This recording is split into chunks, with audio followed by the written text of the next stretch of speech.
Dear aspirants, ध्येय IAS Alambagh centre पर आप सभी का स्वागत है। यूपीपीसीएस मेंस का जो पेपर 2 है आईआर और फॉरेन पॉलिसी से रिलेटेड, इस पे जो भी संभावित सवाल बन सकते हैं, आने वाले क्वेश्चन जो बन सकते हैं इस एग्जाम में, उस पर हम लोग चर्चा कर रहे हैं। एक सीरीज चला रहे हैं, मेंस आंसर राइटिंग सेशन है ये, और इस सेशन में हम लोग ये जानने की कोशिश कर रहे हैं कि कोई भी सवाल जो संभावित है वो क्यों है और उसमें क्या क्या ऐसा लिखा जाएगा जिससे ज़्यादा अंक मिल सकें, जिससे ज़्यादा से ज़्यादा मार्क्स मिल सकें। तो आज हम लोग बात करेंगे अपने अगले प्रश्न पर, और वो है भारत और बांग्लादेश के जो संबंध तनावपूर्ण हैं, तो इनके संबंधों में कौन सी चुनौतियां हैं। 5-6 मेजर जो चैलेंजेस हैं उन पर हम लोग डिस्कस करेंगे प्रश्न के रूप में। हालांकि ये सवाल पहले पूछा जा चुका है, लेकिन चूंकि लगातार इस पर विवाद बना हुआ है तो फिर से ये रिपीट हो सकता है इस बार प्रश्न। इस बार अगर ज्यादातर सवाल बनने के जो चांस हैं, अगर पड़ोसियों से देखें तो उसमें बांग्लादेश है, भूटान है और मालदीव से सवाल बन सकता है। और सबसे ज्यादा अगर हम और ज्यादा पोटेंशियल में जाएं तो तालिबान यानी अफगानिस्तान के मुद्दे पर भी इस बार सवाल बनेगा भारत के रिलेशन के कॉन्टेक्स्ट में, उस पर भी हम चर्चा करेंगे। तो पहले देखते हैं आज का सवाल, भारत और बांग्लादेश। भारत और बांग्लादेश संबंधों में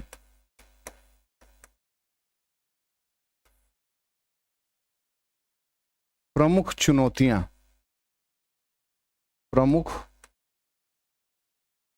चुनौतियां कौन सी हैं, व्याख्या करें।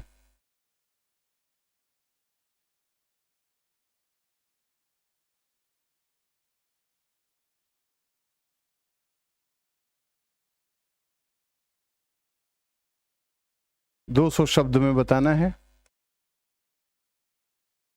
देखिए, सब लोग जानते हैं मेजर चैलेंजेस क्या हैं, लेकिन जब लिखने की बारी आती है तो प्रेफरेंशियल मोड में कि पहले कौन सी मेजर चुनौती लिखें, फिर क्या लिखें, फिर तीसरे नंबर पे, चौथे नंबर पे, यानी 4-5 पॉइंट्स के साथ क्या एग्जांपल्स दे करके हम इसको खत्म करें, ये हमें जानना जरूरी होता है।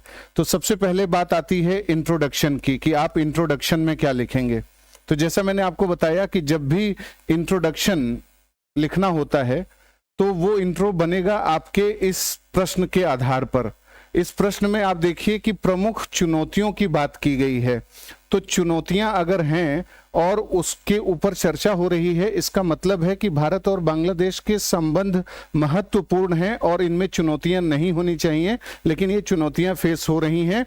इसलिए आप भारत और बांग्लादेश के जो संबंध हैं, सिग्निफिकेंस, उसका जो महत्व है, उसको आप अपने इंट्रोडक्शन में दर्शा सकते हैं। जरूरी नहीं है कि आप इंट्रोडक्शन चैलेंजेस से ही स्टार्ट करें, कि आप सीधे बोल दें कि बांग्लादेश में हिंदू अल्पसंख्यकों के खिलाफ अत्याचार हो रहा है और उसके बाद सीधे डायरेक्ट सारी बातें आप बताना शुरू कर दें। प्रेजेंटेशन बहुत मायने रखता है। आप प्रस्तुतिकरण कैसे करेंगे, इंट्रो कैसे लिखेंगे, इसके आधार पर आपको नंबर मिलेगा। तो आप बता देंगे कि दक्षिण एशिया में भारत और बांग्लादेश के आपसी हित हैं, चाहे वो साउथ एशिया में हम सार्क के लेवल पे बात करें या बंगाल की खाड़ी के क्षेत्र में बात करें, वो ट्रेड के मामले में करें, डिप्लोमेसी के मामले में करें, या हमारे जो इंडियन ओशन में इंस्टीट्यूशनल इंटरेस्ट है, मतलब भारत और बांग्लादेश के दोनों के हिंद महासागर में जो हित हैं, और ये कई ऐसे संगठन एक साथ सदस्य के रूप में सहयोग करते रहे हैं। अभी स्थितियां थोड़ी अलग हैं, लेकिन इनके बीच में अच्छा रिलेशन रहा है। कोलंबो सिक्योरिटी कॉन्क्लेव एक महत्वपूर्ण संगठन है, भारत और बांग्लादेश उसमें है। इसके साथ साथ इंडियन ओशन जो रिम एसोसिएशन है, उसमें अभी बांग्लादेश चेयरमैन था, अब इंडिया चेयरमैन बना है। दोनों उसमें मिलजुल करके इंडियन ओशन की सिक्योरिटी के लिए महत्वपूर्ण भूमिका करते रहे हैं। IONS यानी Indian Ocean Naval Symposium, there are several institutional arrangements जिसमें भारत और बांग्लादेश जो है लीडरशिप अपना करके चीजों को करते रहे हैं। लेकिन अब इंट्रोडक्शन में हम इस तरीके से चीजों को बता करके सीधे फिर चुनौतियों के मुद्दे पर आ जाएंगे कि कौन कौन सी प्रमुख चुनौतियां हैं। चूंकि ये यूपीपीसीएस का मामला है, आईएएस का मामला होता तो इसमें और ज्यादा कुछ एडवांस लेवल पे विश्लेषण की भी बात होती और प्रश्न का लेवल भी हो सकता है थोड़ा बढ़ करके आपके सामने आता। तो पहली जो चुनौती है इनके संबंधों में वो है सिक्योरिटी कंसर्न, सुरक्षा से जुड़ी हुई चुनौती, सिक्योरिटी कंसर्न्स।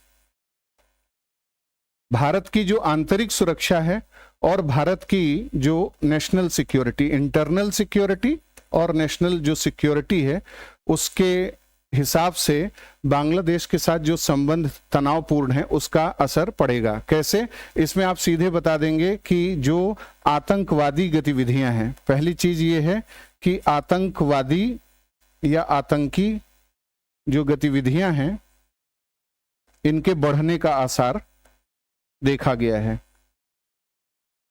रेडिकलाइजेशन बढ़ रहा है, इस्लामिक जिहाद बढ़ रहा है वहां पर बांग्लादेश में। चूंकि ऐसी सरकार, लोकतांत्रिक रूप से सरकार नहीं चल रही है, तो ऐसे में जो आतंकी गतिविधियां हैं खासकर सिलीगुड़ी, गलियारे में, इन सब जगहों पर वो बढ़ गई हैं, वो एक समस्या है। और दूसरा आप बताएंगे कि नॉर्थ ईस्ट में जो अलग अलग प्रकार की प्रॉब्लम्स हैं, नॉर्थ ईस्ट में आपने देखा कि जो अगरतला में बांग्लादेश का उच्चायोग है वहां पर वीजा सर्विसेज देने पर रोक लगा दी गई। इसी तरीके से बांग्लादेश ने फैसला लिया कि न्यू दिल्ली में भी जो उच्चायोग है जो वीजा सर्विसेज देता था उस पर भी रोक लगा दी गई, और इसके साथ साथ जो है कोलकाता में भी जो उच्चायोग है उस पर भी रोक लगा दी गई। तो बांग्लादेश ने वीजा सर्विसेज जो हैं उनको अस्थायी रूप से जो बैन किया है उससे भी चीजों पर असर पड़ेगा, लोग आ जा नहीं सकते हैं और चीजें प्रभावित होंगी, यानी पीपल टू पीपल कांटेक्ट भी प्रभावित होगा, ट्रेड बिजनेस तो सब प्रभावित हो ही रहा है। सब पूरा जितने भी हमारे बड़े बड़े प्रोजेक्ट्स थे वो सब अभी लिम्बो में चले गए हैं, मतलब अस्थायी रूप से उनको हम निलंबित ही मान सकते हैं। चाहे इंडिया बांग्लादेश फ्रेंडशिप पाइपलाइन था, चाहे अखौरा अगरतला रेलवे लिंक था, या जितने भी हमारे ऐसे प्रोजेक्ट्स थे वो सब अभी बहुत बेहतर रूप में देखने को नहीं मिलेंगे। तो सिक्योरिटी कंसर्न में एक आतंकवाद बताइए और एक जो है इलीगल माइग्रेशन का मुद्दा बताइए, और नॉर्थ ईस्ट में जो अलग अलग प्रकार की ऐसी गतिविधियां हैं, यानी जो बांग्लादेश डिप्लोमेटिक तरीके से चीजों पर बैन लगा रहा है, रोक लगा रहा है, उसको आप चुनौती के रूप में दर्शा सकते हैं। दूसरी जो चैलेंज है वो है हिंदू अल्पसंख्यकों के खिलाफ अत्याचार। हिंदू अल्पसंख्यकों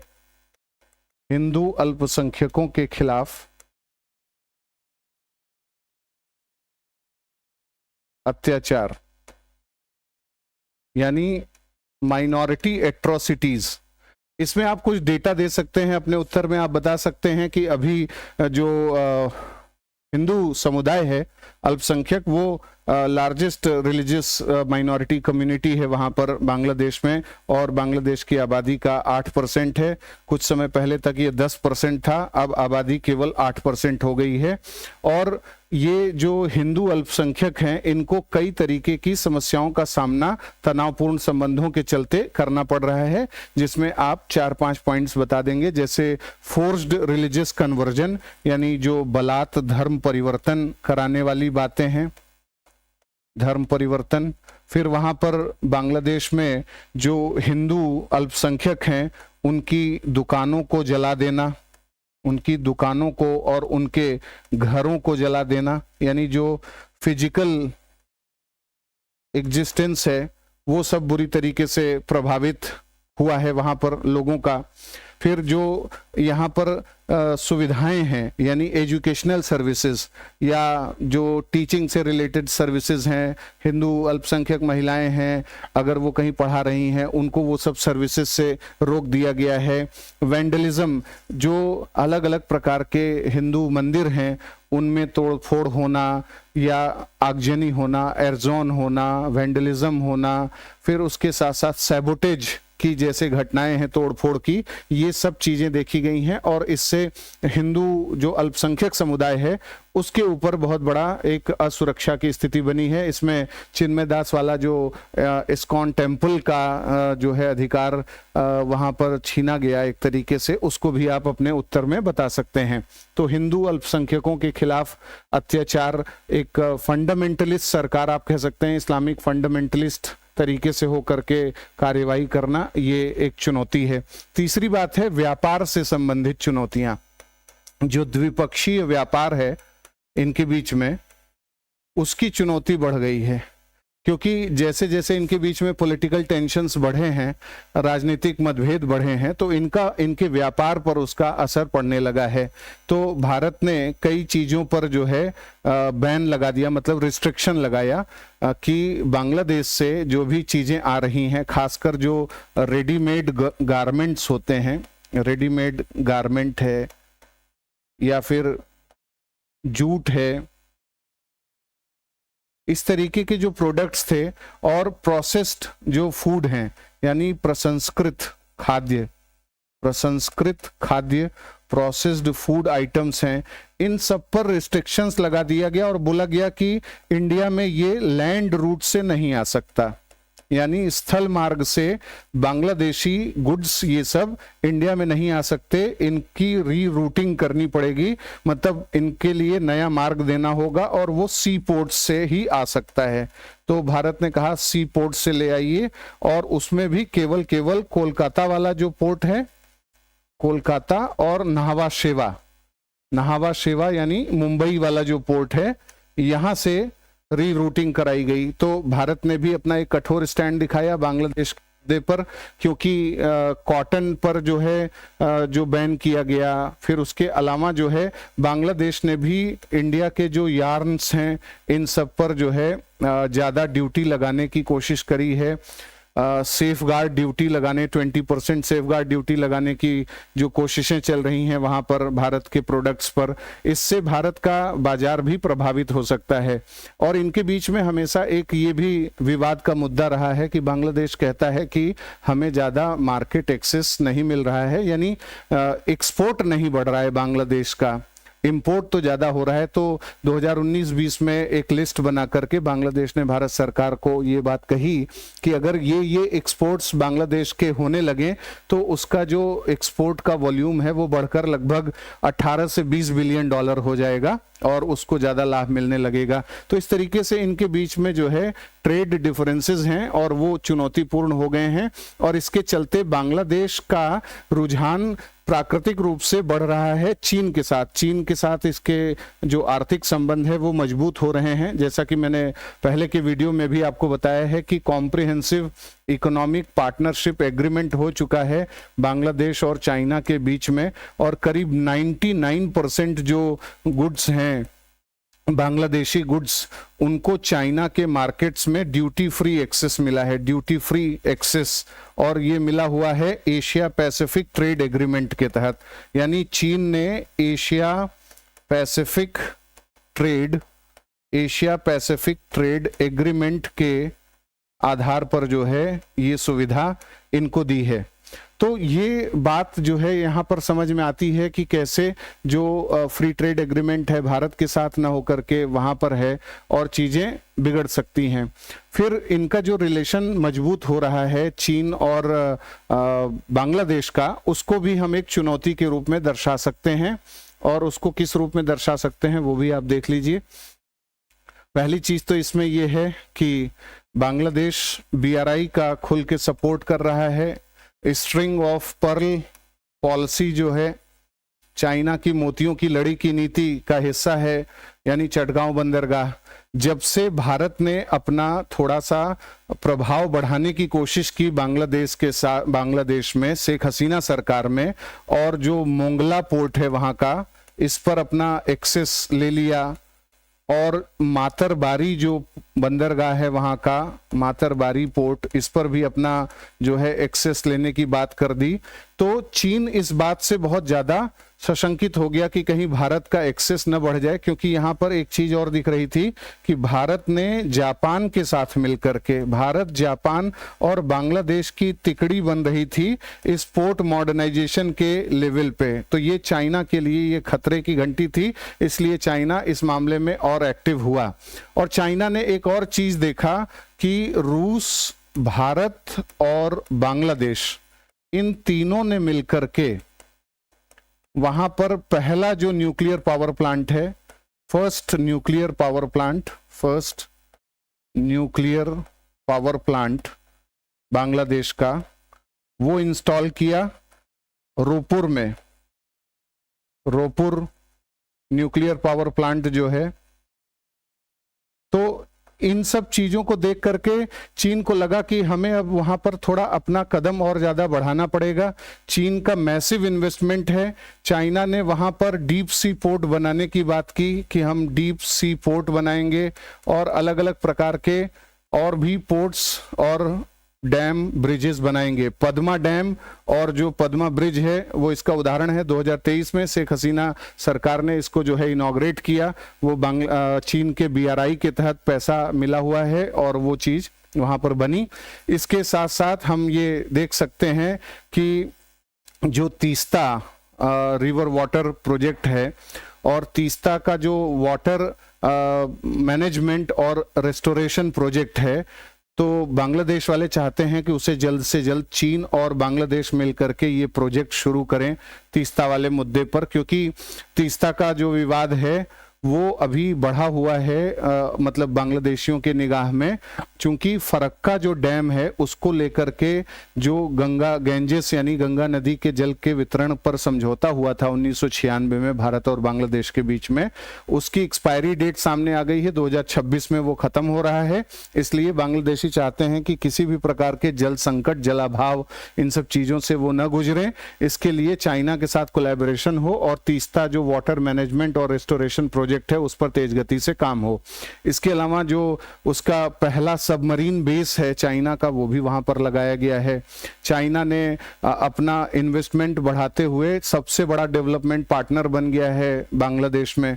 चाइना ने बांग्लादेश में और जो कल्चरल पेनिट्रेशन है यानी सॉफ्ट पावर डिप्लोमेसी है वो भी करना शुरू कर दिया है, जैसे इंडिया करता है। तो ये सब चीजें हमारे लिए एक चुनौतीपूर्ण है। तो आप चाइना फैक्टर को भी इसमें बता सकते हैं दोनों देशों के रिलेशनशिप में। और ये 4 ऐसे महत्वपूर्ण बिंदु हो गए जिसके आधार पर आपका 200-250 शब्द में आंसर पूरा हो जाएगा। कुछ और मिसलेनियस अगर हम चीजें देखें कि भारत और बांग्लादेश के बीच में और क्या क्या तनाव हो सकते हैं, तो फेनी नदी का जो विवाद है, तीस्ता और फेनी नदियों का विवाद है जिस पर ज़्यादा पानी मांगता है बांग्लादेश, उसको भी आप मेंशन कर सकते हैं कि जो लीन सीजन होता है, जो ड्राई सीजन होता है और नदी का जो फ्लो है ट्रांसबाउंड्री रिवर का वो प्रभावित होता है, तो उसमें अपना ज़्यादा वाटर जो है शेयर मांगता है बांग्लादेश। और इस मुद्दे पर इनके बीच में अभी सहमति पूर्ण रूप से नहीं बन पाई है, तो वो भी एक चुनौती का मुद्दा है।